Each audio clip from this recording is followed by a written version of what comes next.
Hello class, good day. For this video, we will be talking about forces in inclined surfaces. This is a topic in statics of rigid bodies.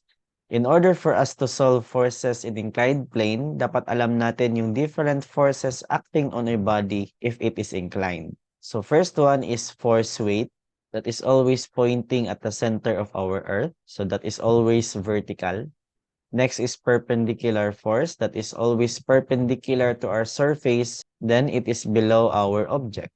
Because of that perpendicular force, yung ating surface will act and mag-exert ng force which is the same force but different in direction, that is called as normal force.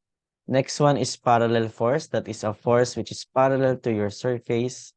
And force of friction, which is a force that resists the direction of our object, which is caused by friction. We must also know how to position our angles, which is equivalent to each other para alam natin kung saan natin i-position yung ating mga angles. And also, in order for us to know how to manipulate our angles, if equal ba siya o hindi. So here are some properties of our angles. Parallel lines cut by a transversal yung gagamitin natin. So nakalagay dito, a transversal is a line that intersects two or more lines at different points. When parallel lines are cut by a transversal, the following types of angles are congruent. First is corresponding angles. As you can see here, etong angle na to is the same with this one. This angle is the same with this one. This angle is the same with this one, and this angle is also the same with this one. Next one is tinatawag na alternate exterior angles. Ibig sabihin yung ating alternate na exterior angles in our transversal lines is equivalent. Nakalagay dito, ito is also alternating exterior angles. Next is alternate interior angles. Ibig sabihin itong angle na to, which is alternate interior with this angle, is equal, and this interior angle is equivalent to this interior angle because they are alternate. Next one is same side or consecutive interior angles are supplementary. Ibig sabihin, itong angle na to and this one, if we will add up that one, magiging 180 degrees. Also for this one, we have this angle and this angle are consecutive interior angles. So if we will add up their angles, that is 180 degrees. But personally, class, yung ginagamit ko in transferring our angles is this technique. For example, here we have our angle theta. So this is our angle theta. So if I will transfer to the other side, skip ko lang siya, then this is angle theta. Skip angle theta. And skip angle theta. Ibig sabihin, itong angle na to, lalagyan ko lang ng x and y axis. So this one. So if transfer tayo dito na axis, x and y axis natin, so this one, etong part na to, is this one. So we can conclude that this is also angle theta. So yung technique dito class is you will just draw your x and y axis and then tingnan mo sa iyong graph. So ibig sabihin dito, if we have another angle which is angle alpha here, so lagay natin dito, this is angle alpha. Angle alpha. This is also angle alpha. And this is also angle alpha. So for this one, drawing tayo again. This is our x-axis. This is our y-axis. This is our angle alpha. Let us try to solve this problem, class. Determine the xy components of each forces shown with respect to original xy axis, vertical, horizontal, and inclined xy axis. Ibig sabihin, class, yung forces natin dito na force P, which is 1,200 pound, gagawin nating inclined axis. Ibig sabihin, hahanapin natin yung kanyang components in our x and y axis, which is this one. Inclined axis tayo. And also, etong force natin na 400 pounds, we will convert that one into our component, which is our x and y axis na naka-incline. So first thing that we need to do here is to find our angle theta. Ayan. So using our SOHCAHTOA, gagamitin natin dito is tangent because yung given natin dito is opposite which is 3 divided by adjacent which is 4. So we have angle theta is equivalent to tangent raised to the power of -1, 3/4. Calculator natin class, make sure na naka-degree, shift mode, then degree tayo.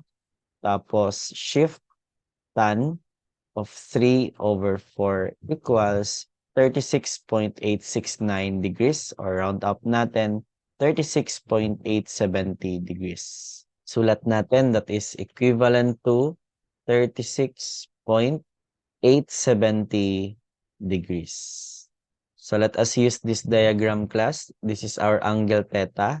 Based dito, naka X and Y axis tayo dito. Skip. This is our angle theta. Skip. This is our angle theta. Skip natin to. This is our angle theta. So in converting this class into our X and Y component, make sure na yung ating P and yung ating F is our hypotenuse sa ating triangle na ito-drawing. So if this is our hypotenuse, drawing tayo na parallel sa ating y-axis. And then, drawing tayo na parallel sa ating x-axis. Ayan siya. So this is our y component and this is our x component. So sabi ko kanina, this is our 90 degrees because this is our hypotenuse. So drawing natin ulit dito class para mas klaro. Ito yung ating force P. Tapos drawing tayo ng line which is parallel sa ating y-axis. And then drawing tayo ng another line which is parallel to our x-axis. So again, yung P yung ating always na hypotenuse. And then ilagay natin si angle theta. So based dito, ito yung point natin. This is our x-axis na original and this is our y-axis na original. Based natin dito sa ating figure class, this is our angle theta. So, this is also our angle theta. So, for example, dito yung i-reference point mo. This is our x-axis na original and this is our y-axis na original. Take note, this angle is not angle theta. Diba? Kasi nakaskip tayo dito. So, hindi natin ito magagamit. So, lagyan natin ng label class. This will be our hypotenuse. This will be our adjacent to our angle. And this is our opposite to our angle. This is our P. This is our PY. And this is our PX. In solving our PX class, that is equivalent to yung ating PX is the opposite of our angle. So, that is P sine of angle theta. Because sine is equivalent to opposite over hypotenuse. So, input natin class, that is equivalent to P is 1,200. Then, sine theta natin is 36.870 degrees. Then, calculator natin. Input natin, we have 1,200 sine of 36.870 degrees. That is equivalent to 720 pounds. Sulat natin class, PX is equivalent to 720 pounds. And that is our final answer. Next is the y component of our P. That is equivalent to, take note dito, PY natin is adjacent. So we will be using cosine. This P cosine of angle theta. Substitute natin, that is equivalent to 1,200 cosine of 36.870 degrees. Input natin, 1,200 cosine of 36.870 degrees is equivalent to 960 pounds. So, PY is equivalent to 960 pounds. Final answer. Next class is yung force F natin. Hahanapin natin yung kaniyang X and Y components na inclined. So drawing tayo ng line which is parallel to our Y axis. Then drawing tayo ng line which is parallel to our X axis. So this is our Fy and this is our Fx. So sabi ko kanina, dapat yung ating force F is always our hypotenuse. So, drawing natin ulit dito, class. We have our force F. And then, drawing tayo ng line which is parallel to our y-axis. Drawing din tayo ng line which is parallel to our x-axis. So, lagyan natin ng arrowhead. Lagyan natin ng label. This is our F. This is our PY. And this is our PX. So, lagyan natin ng 90 degrees. This is our hypotenuse. Tingnan natin sa ating figure class. Ito yung angle theta natin. So, pag ito yung gagawin natin na reference point, which is this one, so hindi siya angle theta. So, mas maganda, ito yung gagawin natin na reference point. This is our original x-axis and this is our original y-axis. As you can see here, ito yung angle theta. So, therefore, this one is your angle theta. So, with respect tayo sa angle theta, this will be our opposite side. And this will be our adjacent side. So, ready na tayo to solve our px and py. Unahin natin si px. As you can see here, this is our adjacent side. So, adjacent is cosine. So, correction lang. This is not px, py. This is Fy and Fx. Ayan. So, mali lang yung label natin, no? So, ulitin natin dito. Fx natin, class, is equivalent to, which is our adjacent. So, this is F cosine of angle theta. Input natin, class. F po natin is 400. Cosine of our angle theta, which is 36.870 degrees. Calculator natin, we have 400 cosine of 36.870 degrees, which is equivalent to 320 pounds. Sulat natin, we have Fx is equivalent to 320 pounds. Let us proceed with our Fy or yung component natin sa ating inclined y-axis. That is F. And as you can see here, yung Fy natin is opposite. So we will be using sine theta. So input natin, we have 400 sine of 36.870 degrees. We have 400 sine of 36.870 degrees is equivalent to 240 pounds. Fy natin is equivalent to 240 pounds. Final answer. So, eto din yung final answer natin sa Fx. So, for our P, eto yung ating Px and Py. This is our components in our inclined X and Y axis. For our F, we have our Fx and Fy, which is the components of our X and Y na inclined axis.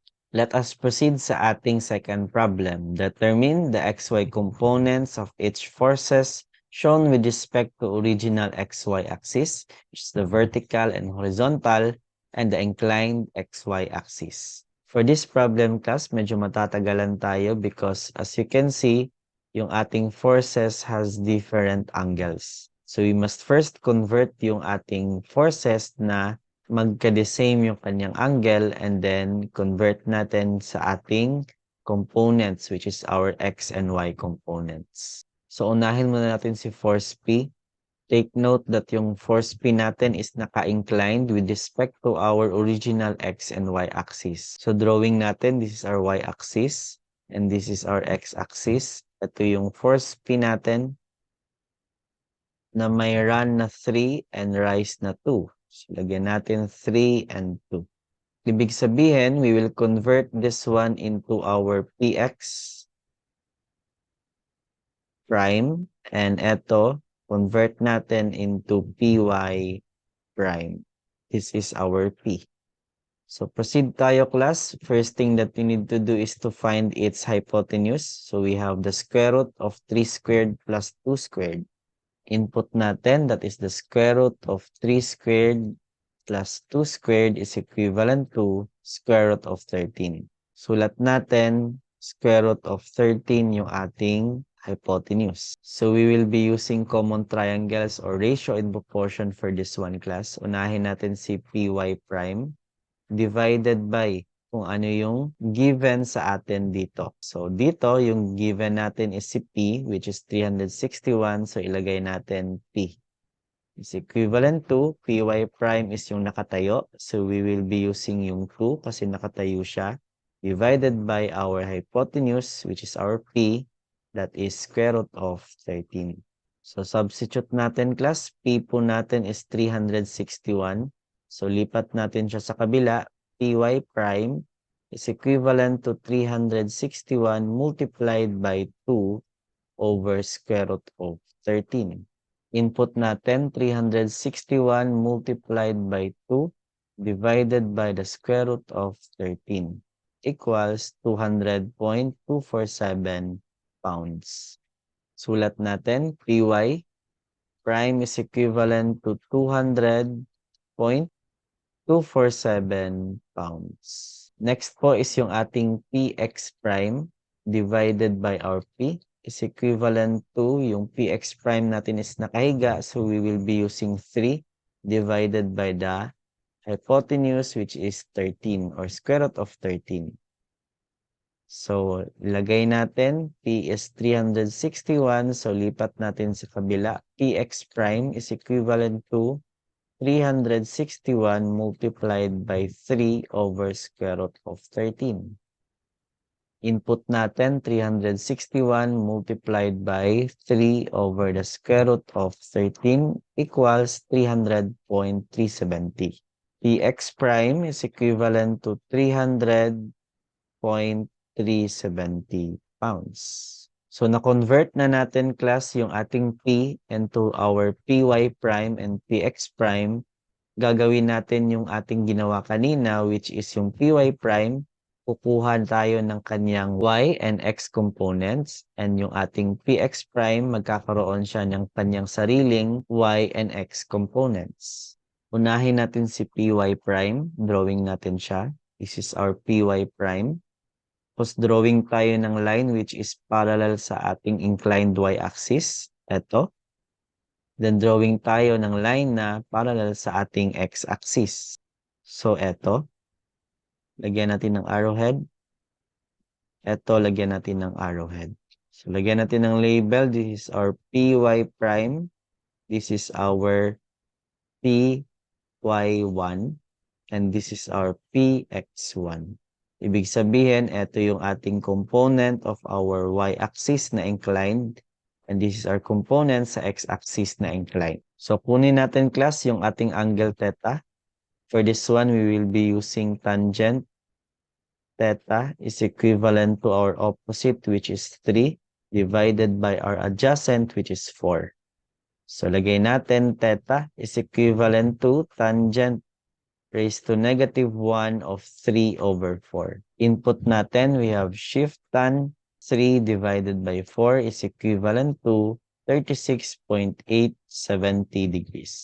Angle theta is equivalent to 36.870 degrees. So, we will be using this figure. Ito yung angle theta natin. So, this is our angle theta. Skip tayo. This is our angle theta. Skip, this is our angle theta. Skip, this is our angle theta. So, for this triangle, yung Py prime natin is yung ating hypotenuse. And then, as you can see here, ito yung ating angle theta. So, drawing tayo ng x and y axis. Ito yung ating angle theta. By respecting our angle theta, this will be our opposite side. And this one will be our adjacent side. So, unahin natin si Py sub 1. That is equivalent to, that is our adjacent. So, that is Py prime multiplied by adjacent which is cosine of theta. So input natin, py prime po natin is 200.247 multiplied by cosine of theta which is 36.870 degrees. Input natin class, we have 200.247 cosine of 36.870 degrees equals 160.197 pounds. So sulat natin Py sub 1 is equivalent to 160.197 pounds. Final answer. Let us proceed in solving our Px sub 1 that is equivalent to Py prime multiplied by, this is opposite, so we will be using sine theta. Lagay natin 200.247 multiplied by sine of angle 36.870 degrees. That is 200.247 sine of 36.870 degrees equals 120.148 pounds. So the value of our Px sub 1 is equivalent to 120.147 pounds. Final answer.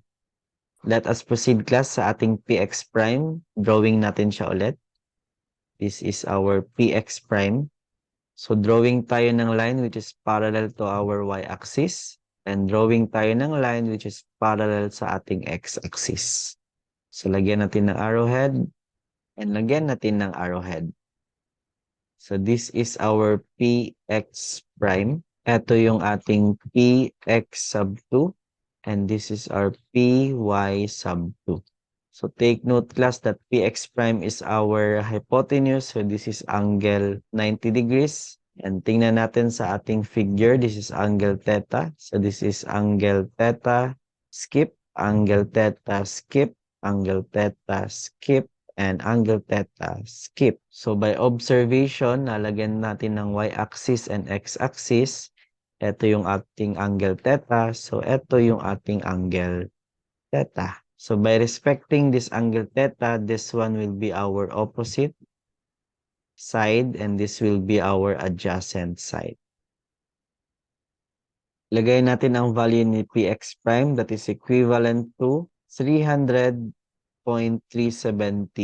pounds. So dito, unahin muna natin si Py sub 2 that is equivalent to Px prime multiplied by, this is our opposite, so we will be using sine of angle theta, which is angle theta natin class is 36.870 degrees. So input natin, Py sub 2 is equivalent to Px prime, which is 300.370 multiplied by sine of 36.870 degrees. Calculator natin, we have 300.370 multiplied by sine 36.870 degrees. It's equivalent to 180.222. Sulat natin, we have Py2 is equivalent to 180.222 pounds. That is our final answer. Next is our Px sub 2 is equivalent to Px prime multiplied by, for this one, this is our adjacent side, so we will be using cosine of 36.870 degrees. Input natin 300.370 multiplied by cosine of 36.870 degrees. We have 300.370 multiplied by cosine of 36.870 degrees. That is equivalent to 240.296 pounds. So sulat natin, Px sub 2 is equivalent to 240.296 pounds. That is our final answer. Take note class, kukunin pa natin yung ating PY talaga. That is our PY sub 1 plus PY sub 2. So based kanina, PY sub 1 natin is 160.197 plus PY2 natin dito is 180.222. Input natin 160.197 plus 180.222. That is equivalent to 340.419. Sulat natin, PY is equivalent to 340.419 pounds. Ito talaga yung ating final answer. So for our PX, same sa ating PY, PX sub 1 plus PX sub 2. Is equivalent to, based kanina, yung PX sub 1 natin is equivalent to 120.147 plus PX sub 2 natin is equivalent to 240.296. So this is equivalent to 120.147 plus 240.296 equals 360.443. That is PX is equivalent to 360.443 pounds. So that is our final answer talaga. So yung F natin dito class will be your practice problem. Ilalagay ko lang dito yung answer. FY natin is equivalent to 252 pounds. Then yung ating FX is equivalent to 224 pounds. So try this in your free time. Thank you for listening, class. I hope that you have learned something in this video. If you want videos like this, please subscribe to my channel. Goodbye and see you sa ating next videos.